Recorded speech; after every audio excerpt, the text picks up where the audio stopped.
The Brexit Secretary, David Davis, has promised Conservative MPs a vote on the Brexit deal as soon as possible after negotiations are concluded in an attempt to head off a serious rebellion over the EU withdrawal bill.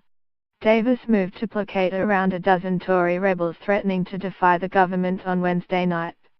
The government has committed to hold a vote on the final deal in Parliament as soon as possible after the negotiations have concluded, he said. This vote will take the form of a resolution in both Houses of Parliament and will cover both the withdrawal agreement and the terms for our future relationship.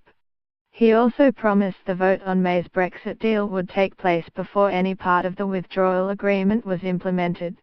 However, his assurances may not be enough to placate all the rebel Conservative MPs, who want a legally guaranteed vote on the draft agreement before Brexit Day on the 29th of March, 2019.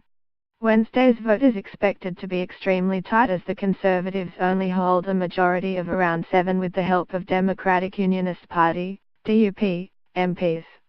On Tuesday night, the rebel group said it believed it had the numbers to defeat Theresa May's government. If proved right, it would represent the first major Commons rebellion over the EU withdrawal bill. Several politicians told The Guardian they were ready to swing behind the demands of Dominic Grieve in the critical vote on Wednesday evening, unless ministers took last-minute steps to amend the legislation themselves. Grieve, a former Attorney General, made clear on Tuesday evening that he was ready to press ahead with the rebellion. "I remain hopeful that the government will listen to what I have said, but failing that I am prepared to push to a vote," he told The Guardian. Grieve objects to Clause 9 of the EU withdrawal bill, which hands ministers so-called Henry VIII powers to enact the Brexit legislation without a parliamentary vote. His amendment would not allow that to go ahead until MPs and peers had voted in favour of a fresh piece of legislation.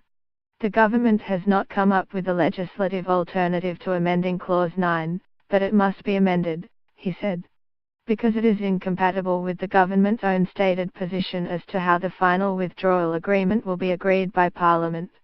Other MPs who have signed up to the amendment made clear they were also ready to push ahead. The Conservative Heidi Allen said she would vote for the amendment without further concessions. "A lot of us are very firm on this," she said. Her colleague Antoinette Sandbach said, "It is vital that Parliament is not denied the opportunity for scrutiny of the deal. All the other EU country parliaments will get that opportunity." She said the amendment would allow Parliament to vote on the outcome of EU negotiations before the withdrawal agreement was implemented. At least one Tory MP who had not signed the amendment and had never previously threatened to rebel was also ready to back Grieve. Meanwhile, the shadow Brexit Secretary, Keir Starmer, is ready to give Grieve the support of the Labour Party, whipping opposition MPs to vote in favour of Amendment 7, making it much more likely to result in a government defeat if the vote goes ahead. Matthew Peacock, a shadow Brexit minister, urged Tories not to back down.